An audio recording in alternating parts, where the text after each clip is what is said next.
Welcome back to another episode of Geekorama, a podcast by geeks for geeks. We are produced by superherofiction.com, the one-stop shop for all your superhero novel needs. We are your hosts. I'm Jeremy Flagg, author of the Children of Notre Dame universe. And I am T.L. Heinrich, author of the Vigilantes universe. And to continue from last week where we did a little bit of a Ask Me Anything, we are going to continue that. And this week, our lovely Miss Heinrich is in the hot seat. So I get to ask the questions. And I got some good ones. I'm ready for this. We'll see how much we can pry before she flips me off. Wow, you're really gonna have to do some work to get me to that point. Well, we did talk about inappropriate stick figure positions earlier, so we did. Who knows? But before we start with that, how about we talk about some pop culture history first? All right. So this week, I present to you the first woman artist who ever drew for Batman, the main Batman title. Her name is Becky Cloonan. She was born in Pisa, Italy. She went to New York School of Visual Arts, which offered the kind of rigorous training that she was really wanting. She felt really drawn to drawing comics. And so she and her classmates, who also really loved the medium, decided to produce a comics anthology that they called Meathos. I hope I'm pronouncing that correctly. Her first solo graphic novel was East Coast Rising, Volume 1, and it was released by Tokyo Pop in 2006. East Coast Rising, Volume 1 marked Coonan's third Eisner Award nomination in 2007, this time for the Best New Series, which is kind of cool. She collaborated with writer Stephen T. Siegel on the Vertigo comic series American Virgin, which was canceled with the 23rd issue. And here's where it gets super interesting. In 2012, she became the first woman to draw the main Batman title. Let's say that again. In 2012, she became the first woman to ever draw a Batman title, the main Batman title. Her issues included Ghost in the Machine, The Wedding, and Batman Black and White, and Gotham Academy. In 2015, she was voted number 3 in the top 50 female comics artists of all time. She was also one of the only 2 creators to make the list as both writer and artist, voted number 14 among all-time top writers. Yeah, when I first saw this, I was thinking like, oh, it's going to be like 1950s, 1960s. 70s? I was thinking 70s, really. Like 2012. 2012. And realistically, I mean, let's be honest, drawing the medium is not gendered as it could possibly be. Yeah, exactly. And it really goes to show the sexism in the comics industry. It just, yes, there are some standout women creators and artists and even executives, but in these iconic titles in the 2000s, we are still getting our firsts for women and people of color. I'm glad that we're getting them, but wow. I'm my big watch for women right now is I'm gonna be pissed if Shuri doesn't get Black Panther. Yeah, and that is surprisingly a bit of a contentious subject with fans. There was several fan conversations around it, and it was granted it was only 3 or 4 days after Chadwick Boseman's very tragic passing, and there were a lot of fans that were seeing it as crass and insensitive, but other fans were coming up saying, this is how we grieve. This is how we feel like we preserve his legacy, is by putting our voice out there and saying, please do it like this. And I think I would be miffed if someone recast him. I would too. And not because, it's horrible what happened and all of that, but I get really annoyed when they recast a role just for the sake of recasting. Batwoman, for instance. I am happy that they are not recasting Batwoman. At least King. Yeah. You can have, in comic books, someone picks up a mantle every other comic. That's a really good point. So if you look at comic books, like, who hasn't been the Phoenix? Who hasn't been Captain America at this point? Yeah, or Batman. Batman. How many? Yeah. Everyone's been Batman at some point. Yeah, exactly. So at least with the actress who played Shuri, one, it's canon. It's been in the comic books. And two, she has a direct connection to the first Black Panther, to Chad Boseman. So I think for me, there's a strong connection there, which is more than wanting a female Black Panther. It happens to be the right woman, the right time, the right connection. Like, it just, everything feels right for that. Yeah, I couldn't agree more. So Marvel, if you need some consult, just let me know. I'll make sure it gets done. There's a lot of fans pulling for that, and a lot of fans. I think there's more fans pulling for that than there are for a recasting, at least from what I've seen in fan groups. Yeah, anything that's not a recasting, a new mantle, a new character takes it up, anything's fine. Surprise, he has a younger brother that never got mentioned before. I'm fine with just, it's comic books. Yeah. Let's be honest.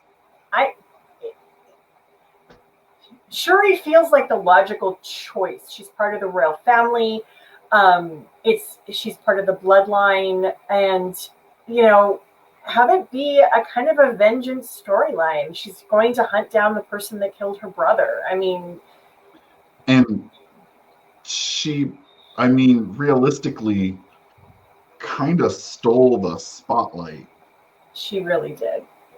Now, granted, there are multiple other women in that movie that very easily could take it over. And as much as I could see Nakia taking it. Who was the woman that Michonne? I can't think of her. I can't think of her actual name, but her character name was Okoye. Yeah, like I rooted for you throughout that whole movie. Matter of fact, that was the only thing I cared about in Endgame. I wanted to see her open a can of whoop ass. I did too. So forget everything else. That's all I really wanted. Yeah. Okay, so you want to do some geek outs? Let's do some geek outs. What do you got?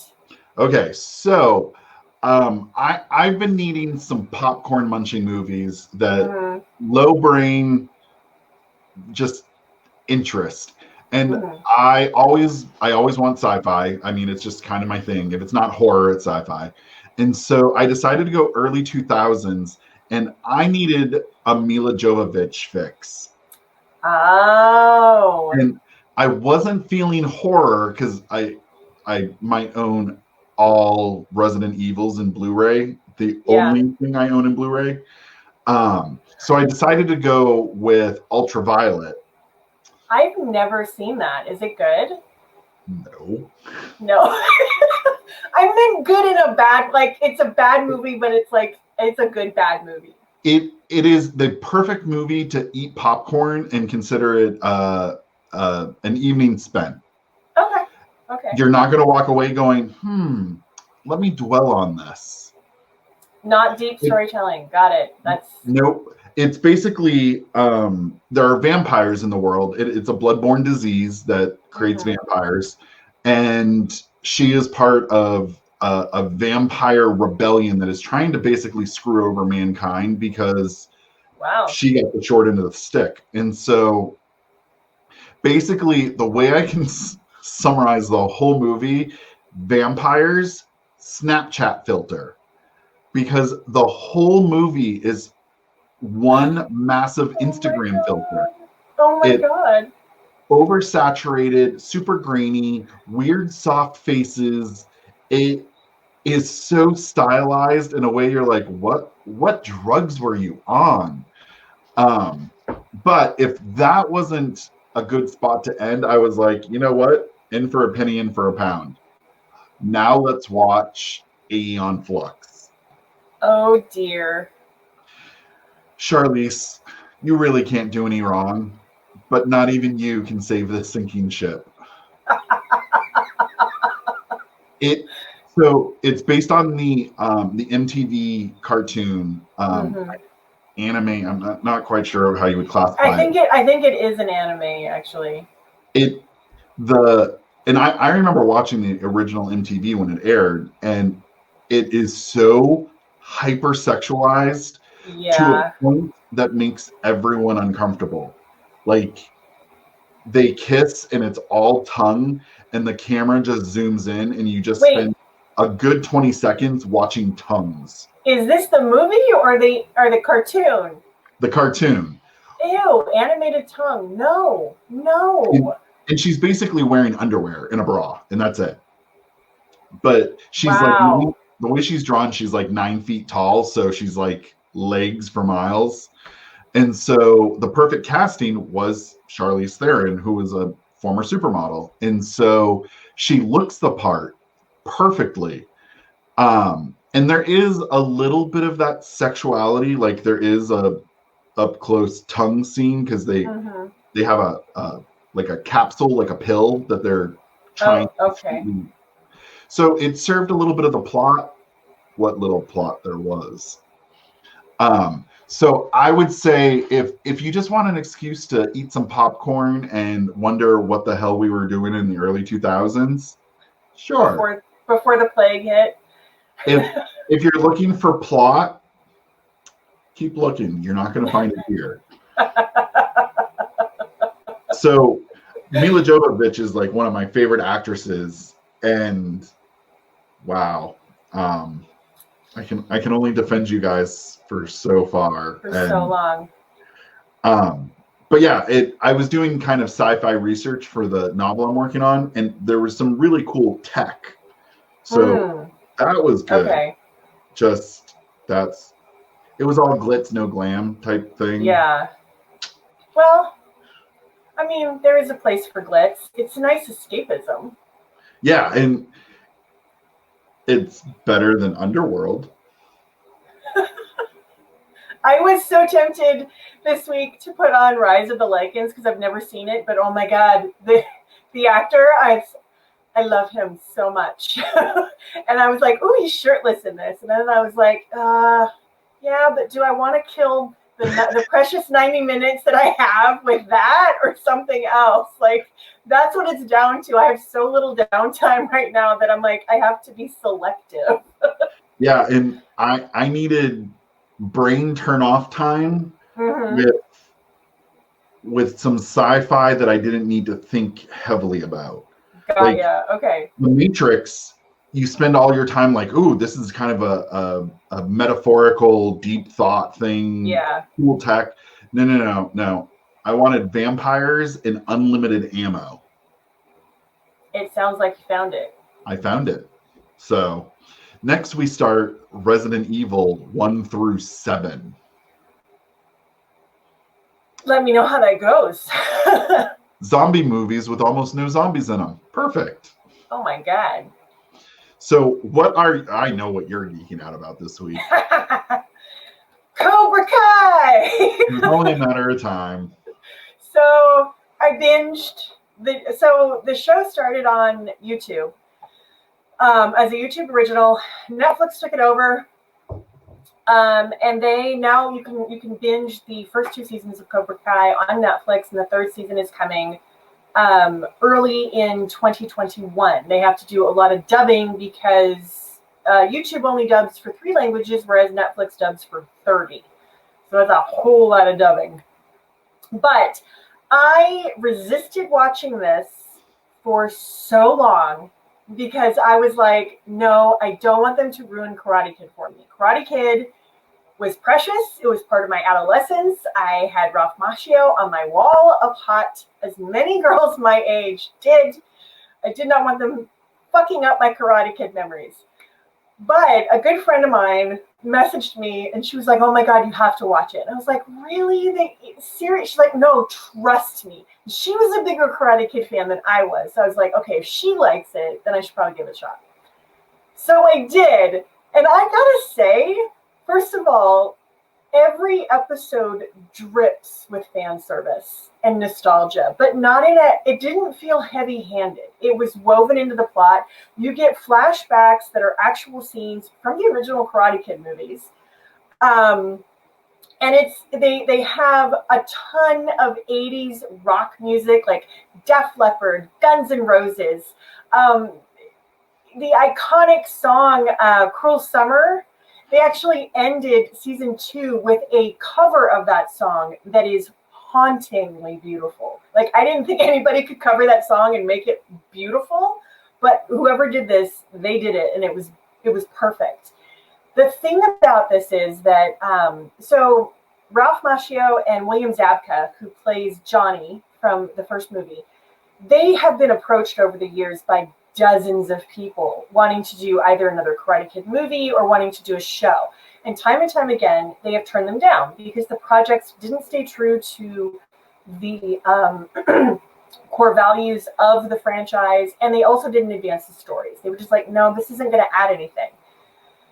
But the guys that are running Cobra Kai, Hot Tub Time Machine, and I forget the other thing that they produced, but yeah, apparently, this is what William Zabka said.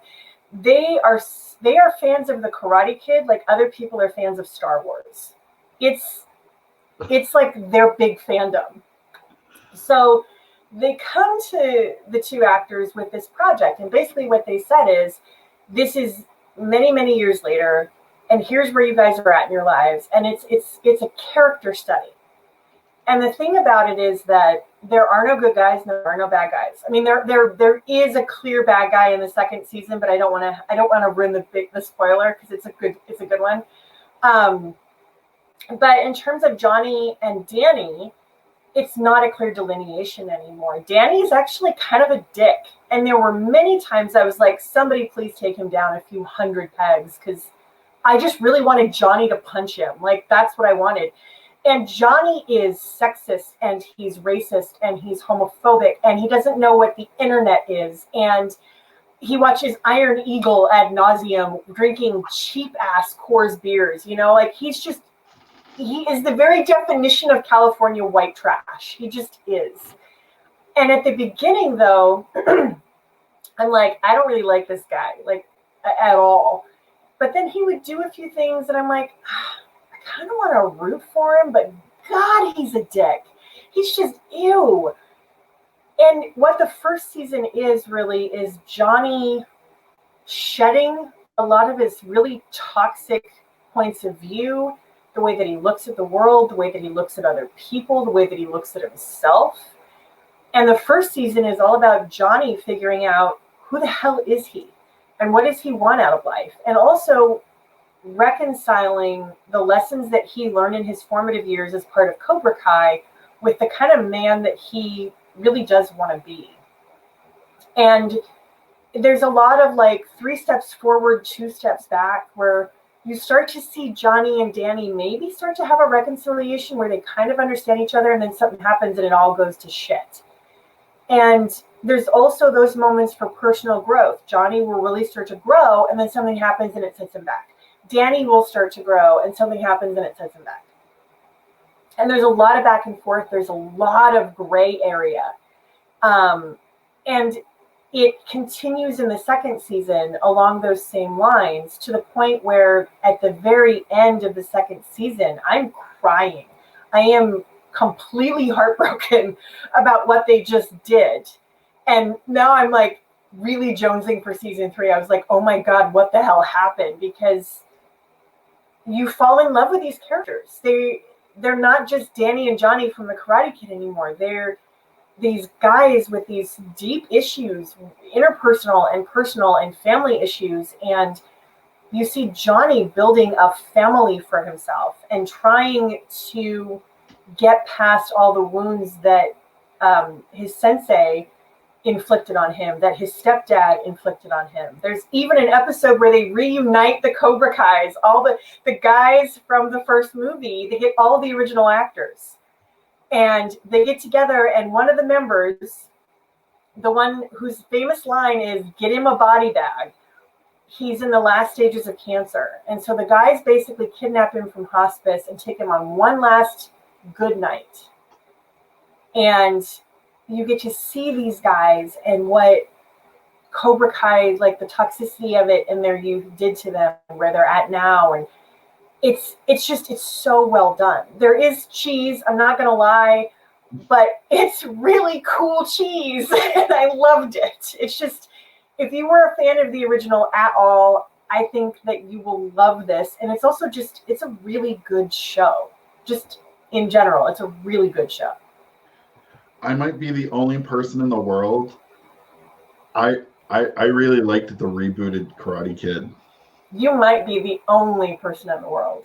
And, well, and Will Smith is a producer on the series. Oh, is he? Yeah, he is. I wonder if he somehow like bought into the rights or something. That's a possibility. I would be curious that too. Because his son was the next Karate Kid. Yeah. And don't get me wrong, I don't say it's better than the original. Like, you kind of have to completely detach the two. Oh yeah. I just really liked his son in that because I don't think he was acting. I think that was him. But I also really liked what's her name in the next Karate Kid? Oh, Hilary Swank. Hilary Swank. And the only thing I can remember from that whole movie is the fact that the Cranberries song Dreams was in it. So now every time I hear that song, I have a vision of a waterfall in my head, and I have to remember, oh, that's from the Karate Kid. Oh my God. I don't remember that at all. Yeah, you're that not. So I funny. promise. Okay. Well, that's not referenced. It's just the first two movies. Yeah. That's the only thing. And they got back, everybody that was alive came back. But there are great moments. Pat Morita is in it throughout, between flashbacks and Danny talking about him and pictures, and just his spirit is really there. They did an amazing job paying homage to him and him being the heart and soul, really, of that franchise, which I really appreciated. And he only passed away not too long ago, right? Early 2000s, actually. Oh, I do remember it happening. Yeah. Because that was a household name for our generation. I know. It was really fucking sad. Everyone has a Mr. Miyagi quote. Yes. And it's funny because Danny does do the wax on, wax off, and the painting the fence. And it's the whole thing. He does the whole thing with his new student. There's tons of angst. There's CW teen drama. There's, you name it, it's in there. I mean, but it's so good. And it is one of those things where it's like, there's hopeful elements to it. There's entertaining elements. And it is just something you can just zone out to be quite honest. Whereas I'm currently watching The Boys, and you're watching it for sheer destruction. Yeah, I can't go there. Which... No, I can't. The second season of that, I'll probably talk about it next time. Go women. Good. I'm glad to see that you can both be the good guy, the bad guy, and literally everything in the middle. Impressive. We have douche bros. What do you call douche hoes? Like, women need a name because we got them in this. Okay. That's refreshing. A little bit of variety.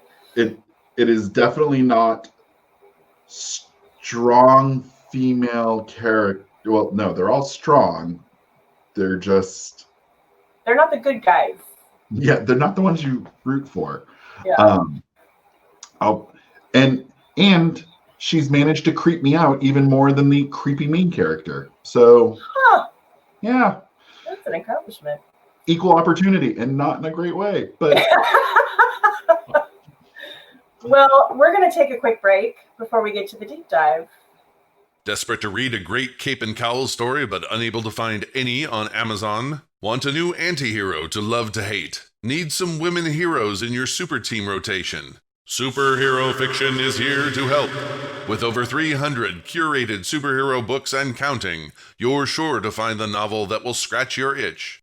Unless, of course, that itch is a radioactive spider bite, and then, well, you're on your own. Superherofiction.com. Real fans read. okay, so we are going to do a little Q&A with the lovely TL Heinrich. So don't think I didn't notice you got dolled up today. I got a new webcam. And so it showed every single little, like, you know, bag under my eye. And so I was like, I got to start putting on makeup. And it makes me feel better anyway, so. I sometimes put in beard moisturizer. Does that count? Oh, it does. It definitely does. That's the most exciting part of the shower now is when Dan shaved his goatee, I was a little on the sad side, but when he would put the beard oil in, I loved it. I would just go up and like smell him. It smells so good. Though I did find out, don't put in the beard moisturizer when you're going to go out during COVID, because when you put the face mask on, oh my God. Oh my God, wow. Smell and makes it horrible. Yeah, that would be overwhelming. Damn.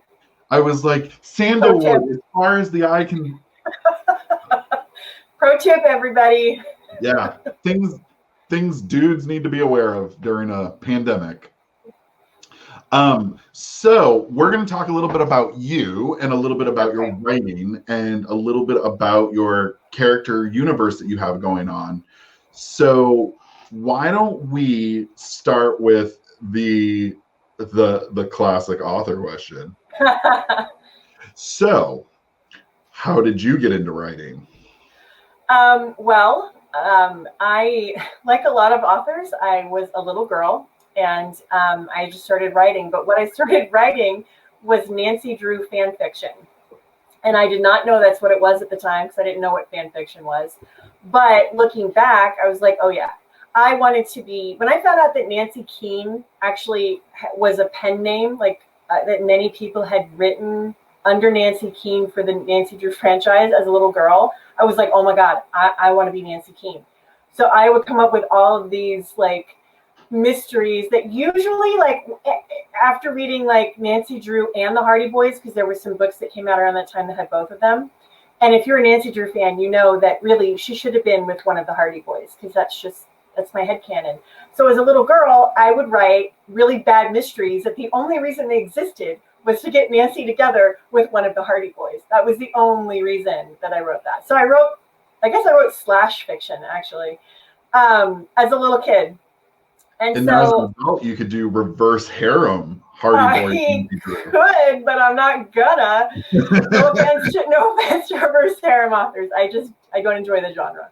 But then as I got older, I would start to kind of come up with my own ideas, and I just wrote stories. I was really into story. And then I discovered acting, and that kind of became my storytelling outlet for a really long time, until I had kids. And then I couldn't go out on auditions. I didn't have I couldn't just have 2 hours notice for an audition and bring the kids with me to the audition, because that wasn't going to work.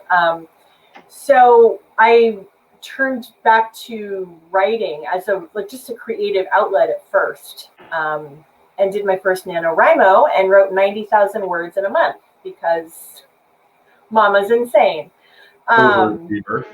Yeah, I wrote during nap times, and I wrote at night, and I wrote on the weekends, and it was total crap. It was terrible. It was so, you couldn't follow it. I changed the villain twice in the book because I was unhappy with who it was. So when I sat down to edit it, I cried because I was like, I don't know what to do. I still do that. I still have that moment of panic, but it's not like it was then, because I was like, oh my God, this is such a mess. I don't even know where to begin. So at what point did you go from this is just, a fun side hustle, or not even a hustle, just a fun side activity, to turning it into your side hustle? So after I did NaNoWriMo, and I made the decision, I'll take December off from it before I decide to revise it, if I decide to revise it.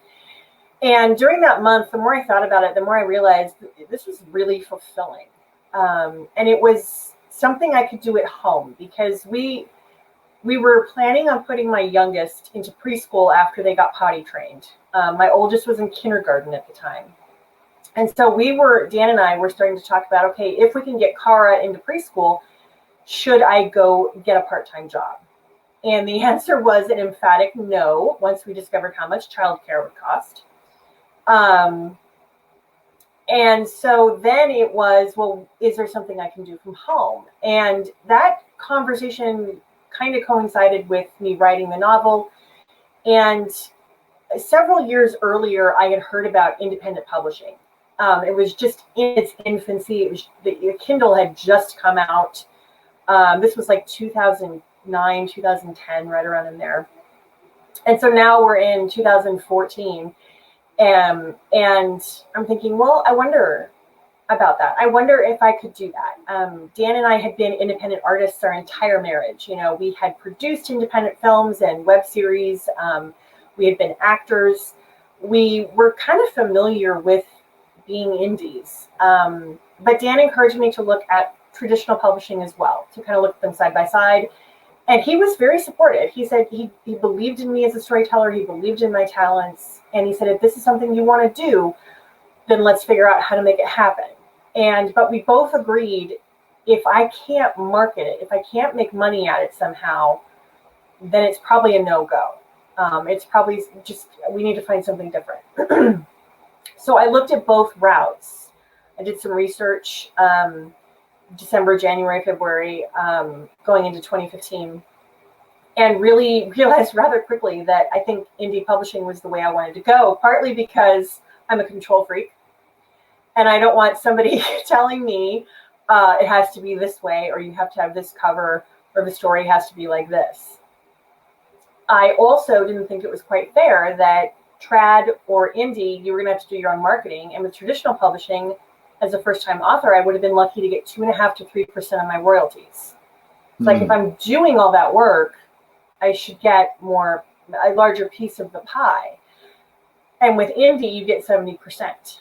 The catch there, of course, is you also get all of the responsibility.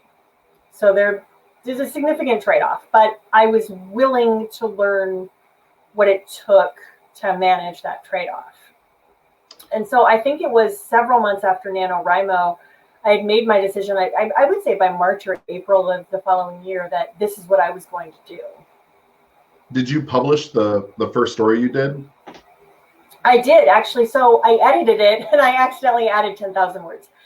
So it was a 100,000 word novel. And I was working on it, found an editor. And the editor got back to me, and she said, I really think this is 2 books. I think that you need to figure out a way to split this up. And she and I both agreed on the place to do that. The problem was, it wasn't long enough. It wasn't complete. The part that I cut off, it wasn't complete in and of itself. So I had to figure out how to add to it to make it more of a complete end to what ended up being a trilogy. But it was 2016, October of 2016, I actually did publish book 1 that I had originally written in 2014 of National Novel Writing Month. And is that the first book in the superhero series? It is. It's Serpent's Return. It's had a lot of iterations. I have changed it quite a bit since the original publication. I went back and had a new edit done. So my question, this was my shower question, because I like to think about Trish while I'm in the shower. It's the way we roll. Yeah.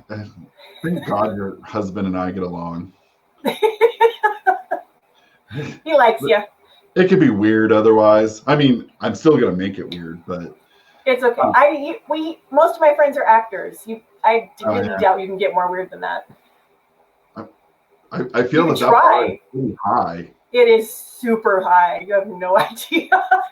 So, I know from talking to you, your experience with superheroes is not like a lot of other authors who get into this as a genre. A lot of the genre writers in superheroes, like we were crazy diehard comic book fans growing up, and we obviously don't have any art skills, so we turn to written word. You don't fall into that category. I do not.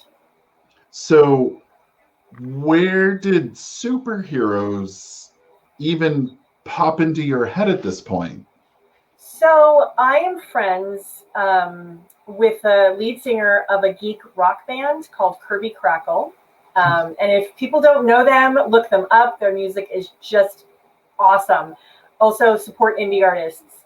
He and his band are wonderful. And he had a song on one of the albums. It was called Needing a Miracle. And it's this really beautiful song about a hero character and the woman that he loves. And they're talking about how they can't be together right now, but if you need me, all you have to do is look up and I'll be there whenever you're needing a miracle. And then it kind of switches a little bit to where you get the impression that she's, he needs a miracle every once in a while, and she's the one that helps, is kind of like the miracle for him. And I found it very visual, and I'm the kind of person where I find inspiration from a song or a moment in a movie, and I'm like, oh, I want to write this story. Like the story just kind of pops in there. And so that's what happened with this song. I pictured, a superhero and the woman that he loves and what would she be like. And I'm not the kind of storyteller that likes the real passive damsel in distress. I really hate that trope. And so for me, it was, maybe a Lois Lane kind of character, but a really kick-ass Lois Lane character. And then it was, ooh, what if she's a vigilante? What if she's a superhero? And I never once thought of giving her superpowers. I really wanted to keep her without powers and have her be in this world of superpowered people and really holding her own. And that was kind of, in a nutshell, the seed of the idea for me. And I daydreamed about it a lot and what I would do with it. And then when I decided to do National Novel Writing Month, it felt like the most accessible story. It wasn't, and I had read superhero novels before then, and I thought, oh my gosh, this is so cool. I'd always really loved superheroes, but from a more movie and television kind of perspective. And reading them in novel format, I just fell in love. But at the time, I really couldn't find a whole lot of superhero novels. And so National Novel Writing Month comes around, and it felt like the easiest one for me for whatever reason. It was the most complete idea in my head, and I thought, you know what, I could probably write a first draft of this. I have enough there. So, since you've been involved in writing in superheroes, and I will say that actually is a really good summary of Serpent's Return, because Alice, your main character, doesn't have powers. Nope. But she rolls with the big boys in that, and she does holds her own. So, yeah, there's no damseling to be had. No, none. I actually, to some degree, I think some of your guys might damsel every once in a while. One in particular, I did worry because he's one of the love interests. So I was like, did I make him a little too weak? And then I was like, no, he's not weak. He just he needs a hug. He needs a hug. Yeah, he needs a hug. Exactly. So since you've been working in superheroes, have you found yourself getting more immersed in the superhero world, like other media? Yeah, actually, I felt like if I was going to write in the genre, I really did need to read some comic books, which sounds so weird. It sounds like a backwards way of doing it, but to me, it was just was kind of natural. Like I considered myself a superhero fan without really having ever read a superhero comic book before. And my husband has been reading comics since he was a teenager. So I said, okay, what do I need to read? What are the iconic comic books? And so he gave me Watchmen. He gave me Days of Future Past. He gave me the Dark Phoenix saga. I picked up the much maligned, but I kind of liked it, run of Wonder Woman in the 60s, where she's depowered and she's basically a clone of Emma Peel. I really kind of liked it, even though she cries all the time. Talk about a damsel in distress. She's constantly crying about something. It was kind of annoying. I read... Do you have one that you've read that you find yourself still kind of hemming and hawing over? In what way? Like, is it good? Like, is it bad? Was there a comic book story that you found captivating enough that you might want to return to it? It's funny. I tend to like sometimes the ones that most fans don't. But right before the New 52s, John Straczynski came out with a Wonder Woman duology called Odyssey, and fans hated it. She got a new costume, which I personally kind of loved. He completely rewrote her origin. But I really kind of liked it. And I do find myself picking that up again. And part of it is the visuals are really quite stunning in that comic. And me, I think because I didn't have a long history of reading a lot of Wonder Woman comics, and my knowledge of her and her origins are from an academic standpoint, which is really where my jam is with comics. I think that helped me be able to really sink into it and not have a lot of the baggage that other fans might have. So I think that's probably why I liked it. But I also returned to the G. Willow Wilson run of Ms. Marvel. You know, those first 5 or 6 comics of Kamala Khan. Love those. And then the first 3 that Kelly Sue DeConnick did with the new Captain Marvel, Carol Danvers. I have the first 3 before they did the weird like renumbering, and then I got completely lost. But yeah. So those I will pick up every now and again, and I will thumb through them because I do feel like they did give me a direction. It was like I had an idea about the kind of female heroes I wanted to write about, but then reading those comics, it gave me more of a foundation and more of a feel for, it's like that, and the different things I wanted to draw out from my characters. And I was kind of the same way. I know Wonder Woman mostly through TV, and you recommended Odyssey, and I didn't need to know 60 years of history. It was just visual bang all over the place. So much blood. So much, right? Like, bravo, Princess Diana. Like that was epic. No, she threw down in some ways, and I think that was also the thing that fans hated, was how violent she was. But to me, I didn't know that wasn't really canon for her at the time. So I just knew occasionally she spun around with a soundtrack and poof, there she is. And then she had a crack of thunder, and then she's Wonder Woman. Oh yeah, I forgot about that. So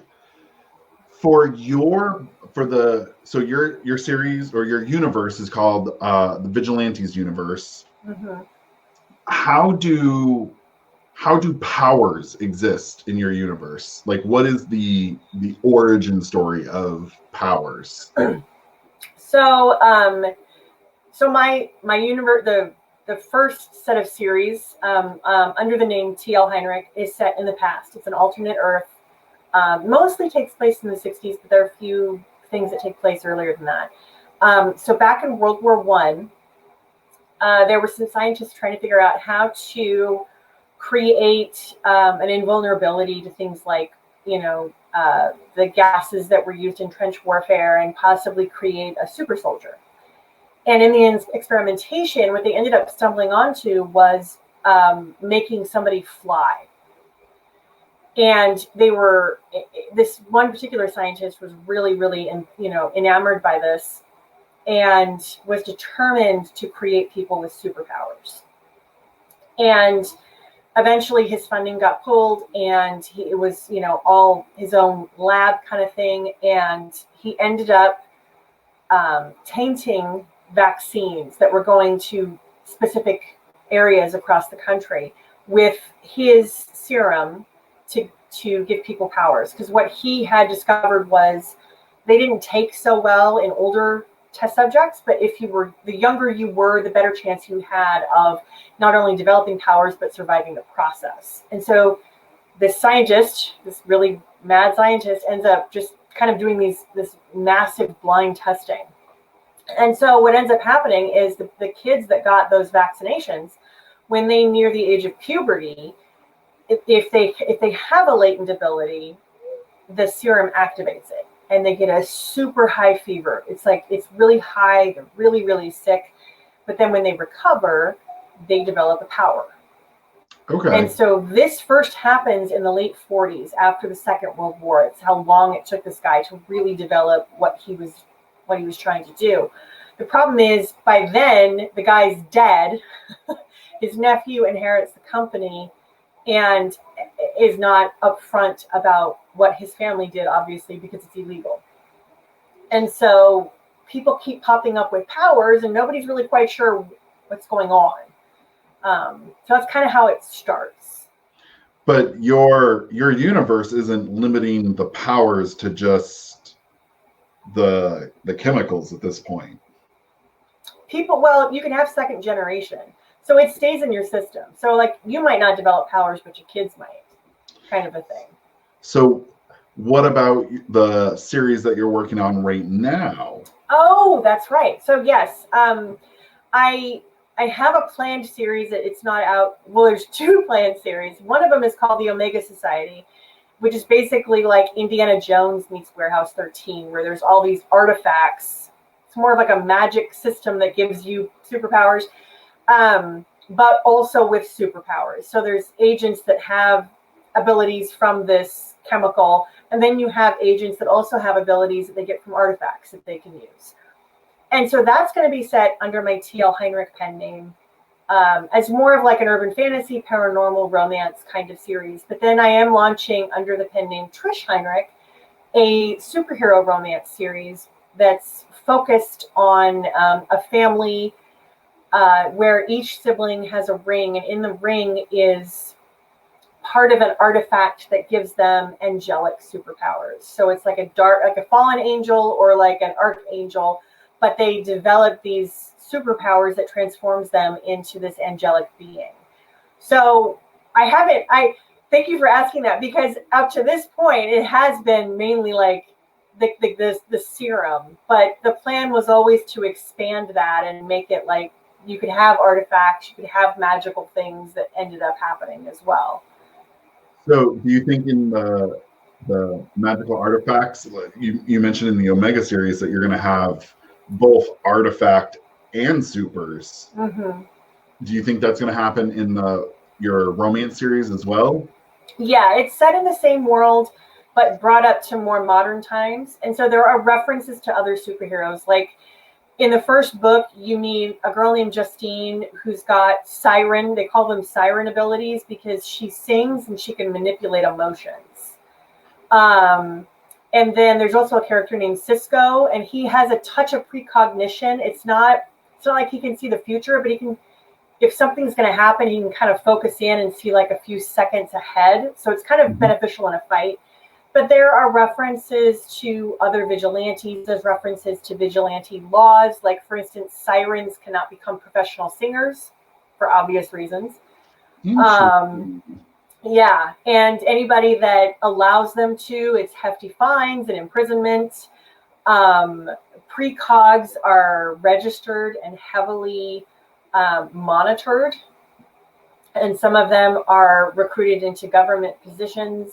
And they're heavily sought after for, again, obvious reasons. So there are allusions to different kinds of vigilante laws that have come into being since the 1960s, when vigilantes all of a sudden are like popping up and doing superhero things. And it kind of makes sense, because if you look at like the MCU, we started with Iron Man, who is just a smart dude with a suit. Yeah, exactly. And now Doctor Strange, it's common. Like exactly. And magic. the artifacts are heavily regulated. So I've got a whole like history for that too. And it starts in World War II, and it's historically accurate. Hitler was actually obsessed with artifacts. He really did believe in the magic abilities of those things. So I just took that little tidbit and I put it in my world and made artifacts real. And so the Omega Society is a worldwide conglomerate, basically, of super spies that go around and collect artifacts to keep them out of the hands of world leaders, so that not one country has all of this power. So that's their like the reason they exist. But of course, shenanigans are going to happen. You know, people are going to steal shit, and yeah. So overall, in your universe, how would you kind of describe the tone? Like how light, dark, funny, serious? I think it's a little on the dark side. I like dark stories. There's some funny moments. There's definitely romance. In the series I'm launching in February under the Trish Heinrich pen name, they will all have happily ever afters. So they are very much in the vein of romance. Whereas T.L. Heinrich, those books, there is a slow burn romantic element to them. So happily ever afters don't happen for several books. So there's romance. There are some very dark things that happen. I mean, a couple of my heroes have, one in particular has very dark powers where he's basically able to manipulate fear to the point where you think it's real, and he can break your mind.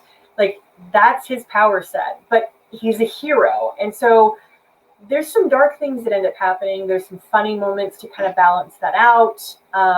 But I would say these are not for kids. My girls want to read them, and I'm like, no, you're 10 and 7. No way in hell. Like, I just can't let you do that yet. I've blacked out all the stuff you can't read. Good luck. Exactly. And there is going to be some sex on the page. Like, there's a couple of fade to black sort of sex scenes, but in the new series, there is definitely sex on the page. And so they're not comedy books. They are darker. All of them, I would say. And I read Serpent's Return so far, and I've read your short story for the. Wait, what are you calling that series? The Celestial Superheroes. Oh, okay. That's a mouthful. It is actually. I also can't say Notre Dame, so I mean. But it's very like clear. Celestial Superheroes, like you know what you're gonna get. There's no doubt what I'm gonna find in those pages. Exactly. And on both of them, which something I noticed, because I'm currently editing her story right now. She didn't ask me, I'm just doing it. It's okay. Your fight scenes with Alice in Serpent's Return are very martial arts driven, whereas in the Celestial story, they are very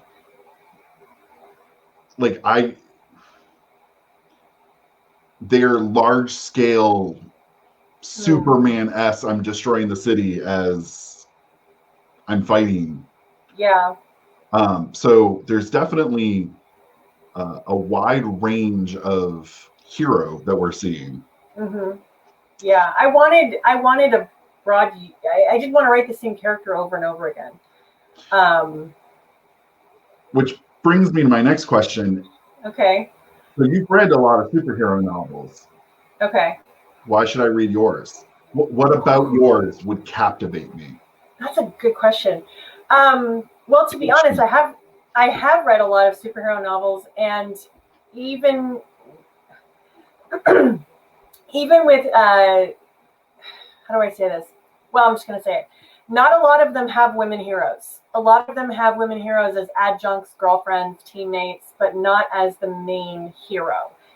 All of my books are female driven. Even the romance series. I have 2 points of views, the male hero and the female hero, but you're not going to find, they're not just an add-on. None of my female characters are just an add-on. So you're gonna, if you want something that's different, then your run-of-the-mill teenage boy gets superpowers and lusts after cheerleader he can't have, kind of a thing. Then my books would be for you. If you're looking for something that's just different, if you're looking for a different kind of universe, maybe a little bit more stripped down, actually, because it being set in the past, we don't have cell phones or the internet, and so their tech, it's a little bit lower tech, even though it is interesting tech. It's more old school. It's a little bit got touches of the golden age of comics and superheroes in there. And I also really think that I've gotten very good at writing fight scenes, if I say so myself. I will say one of the things I really liked about Serpent's Return was there was no moment where I was like, where did that fist come from? Where if you read my books, you're going to be like, he's just going to be vague enough so I can do the work on my own. I actually had shadow boxing matches with myself. I would stand in front of a mirror and see if it actually worked. While reading it, just knowing you, I had this image of your Batgirl action figure and your Miss Marvel and like duking it out. So yeah, I will say that your fight scenes are clear, concise, and it flowed naturally. So thank you. You can definitely see that you're not me phoning it in. It was the part I was the least confident in, honestly. So I went and I read books and I did research and I was like, okay, so she's 5'4", she's 120 pounds. What realistically can she do? Because everybody pretty much is going to be bigger than her. So what is a fighting style for women specifically against stronger, bigger adversaries? And I found a fighting style and then I watched every video I could find on it. And actually, it's a fighting style of most female MMA fighters. And believe me when I tell you, I went down a hardcore female MMA match rabbit hole. Like, I must have watched every single one I could get my hands on. And now that you've said that, that makes so much sense. Like, I was in love with Ronda Rousey. I am not even kidding you. That's kind of who I had. If Alice was going to be played by an actual fighter, that's kind of in my head who I imagined. That's who I studied. And I will say that your fighting is not, there's no Black Widow here. There's no graceful martial arts without repercussions. There's no backflipping to saving. No, there's knuckles. There's lots of blood. I mean, one of the things that an advanced reader said was, you really beat her up. And I was like, yeah. And that's the thing, I wanted something realistic. So it was like, she's smaller, she's fighting these really strong guys, she's gonna get hurt. But then I also had to kind of have a MacGuffin in there, like, okay, so they're really hurt. I don't want it to take months to get to the next plot point. So I created a healer character. That was at the beginning, the first draft. That was the only reason he existed. He really wasn't. He wasn't fleshed out until later revisions. But I also didn't want to make it too easy. So I have a healer character that won't heal them all the way because he says it's actually harder on the body. And I thought, I don't know if that's true, but it feels like it's true. So I'm just going to go with it. Superheroes, you can just. I still wanted a little bit of ouch in there, you know what I mean? If there's no threat if it's a get out of jail free card. Oh, she broke her jaw. It's okay, he'll fix it. No, she's got a little bit of recovery. So do you see yourself staying in this universe kind of for a while by the sound of it? For a long time. I've got, for the T.L. Heinrich pen name, I have at least one more book coming out in the Heroes of High Tide and then 2 other series that I've planned. And then for the Trish Heinrich pen name, I've got the Celestial Superheroes. And then I am actually thinking of a companion series to that set in the same city. But right now it's going to be more focused on the national publication that's called Supers Confidential. And it's a magazine all about superheroes. And so the focus would be the people that work there. Do you ever find that you want a side project hop into something else? Yes, I have had a space opera series in my head now for about a year. I even have my pen name all picked out for it.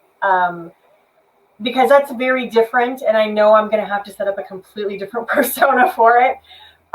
Also, it's a big story, and I've been journaling plot points and things I want to do. I'm not ready for it yet. Okay. I'm just not. I need to be a better writer. I need to get more comfortable in my process. Not that I'm a bad writer. That came out bad. Oh no! Strike that comment. I want to get stronger, and because it's a really big story, that's also about people. Like it's this big story, but really it's about these people caught up in this big story, if that makes sense. This big intergalactic story. It's kind of like Game of Thrones meets Star Wars. That's Okay. the story I'm thinking. Interesting. And it all started because I was thinking about Game of Thrones, and I was also thinking about Kylo Ren and Rey, and the question, well, how would I do it? Because I didn't like how either franchise handled things. And I thought, well, okay, but how would I do it? And then that kind of set me off on this story path. So I am going to do that eventually, but it won't be for several years, I don't think. And part of that is also setting up that pen name. That's going to take a lot of work. So. And I feel you about wanting to be a stronger writer. I have a post-apocalyptic fantasy series. It's ready to go. All the plots written out, the story. Yeah. I don't feel ready for it yet. Yeah, that's how I feel about this series. So, and I also, Dan's like, you need to live forever so you can write all this stuff. I also have a Weird West superhero series in mind. That's basically, again, alternate history where radioactive meteorites hit the Earth during the Civil War. And it ended up giving African Americans and Native people superpowers. And how would that have changed the Western expansion and the Civil War if these oppressed peoples suddenly had superpowers? What would America look like? So it's set in the 1880s, post 20 some odd years after the meteor strike. And it focuses on this one woman. And I was like, this is how I described it.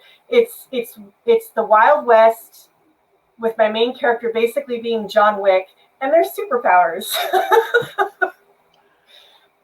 I mean, I did watch Lincoln Vampire Hunter, so I actually loved that movie.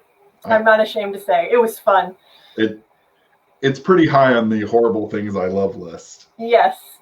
But I've got that, and I don't see myself doing that also for another couple of years, because I want to do this first. I want to get this all established, and then I think I'll be ready to expand into those universes. I once got asked, what if you run out of ideas? And only an author could laugh that hard. Yeah. Like, not going to happen. Here's the notebook of last week. Seriously. Good. Yeah. Actually, I need a team. I know. I need someone that can manage my Evernote notebooks. Like, it's supposed to organize you. No, there's no organization there. I want the superpower of being able to type fast. Yeah, I type pretty fast. I'm pretty okay with that. Okay, so we're coming up on the hour. So let us know where we can find all of these awesome books. So you can go to my website, trishheinrich.com, and you can find the books for the Vigilantes universe under the name T.L. Heinrich. And also in February, you can find my romance books there too. You can also find me at superhero-fiction.com. All of my books are on there. And you can find me on Amazon. I'm in Kindle Unlimited. So if you have a subscription, binge away. And when's your next book come out? So I just released book 2 of the Heroes of High Tide. last month. And then I have an audiobook that just completed production for Serpent's Return. And fingers crossed, Amazon will get that out by the end of the month. And then I just signed my narrator for Shadow's Torment for an audiobook. So you've got a lot of stuff popping out pretty quick here. I'm really hoping to have 2 audiobooks out by the end of the year.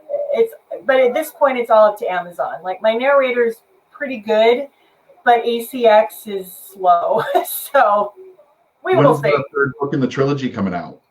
So the 3rd book in Heroes of High Tide, I've got a tentative release date of May or June. I'm really shooting for May.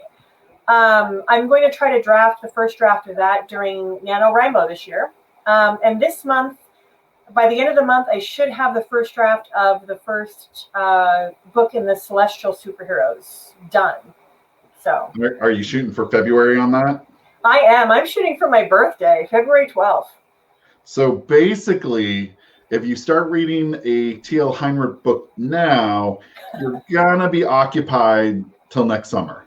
Yeah, you're gonna be good. You're gonna be well set up. Well, thank you very much for letting me quiz you. I'm Not sure a problem. As soon as I hop in the shower, I'll have more questions. I have a feeling we're going to do this again next year, so it's okay. Yeah, and that episode's going to be, remember all that stuff I said I was going to do? None of it happened. No, I'm kidding. It will. It will happen. I am determined. And more. She can be the optimist. I just want a nap. Well, we do have a quick announcement for all of our listeners. Do you want to bring this up? Sure. So with school starting back up, I have 2 kids with remote learning. Remy is a teacher, and that is madness right now. We have made the decision to go to an every other week format. So what that means is next week there will not be a new episode, but the week after that there will. So if you are listening or watching and you're like, darn, go back to our backlist. We have a really nice backlist at this point. I would suggest if you're looking for a suggestion of a backlist episode, try What Makes a Good Superhero Novel. That's probably one of our most popular episodes, and I think it's a really good one. Do you have a recommendation, Remy? One of the ones that for some reason people seem to love this, who our favorite Batman is. Oh, that's a good one. Which I will say, we had that episode before all the new casting choices for Batman came out. So we were ahead of our time. We were way ahead. They heard us. They actually We're influencers now. That's what we are. And if no one else believes us, we're just going to keep saying it. So yeah, until it comes true. But if you do want more superhero fiction, you can always go to superhero-fiction.com. There's always books, over 400 now. Woohoo! Or on Facebook, you can go look for superhero fiction readers. And we have an ongoing group where we just chat superheroes all the time. So feel free to join us. Yeah, please do. And you can also check out Behind the Mask, which is still releasing weekly at this time. If you are really you're all caught up and you just jonesing for a new episode, check out Behind the Mask. Franklin is a fantastic interviewer. Yeah, we have no shortage of content. You're not going to go without. Exactly. Thank you for listening or watching, whichever you're doing right now. And we'll see you in 2 weeks. Bye. Bye. To stay up to date with the Geekorama podcast, you can watch our videos on YouTube or subscribe to us on Apple Podcasts. And if you enjoy the show, leave us a review or hit the thumbs up button. New episodes are released on Thursdays for podcast listeners and YouTube fans.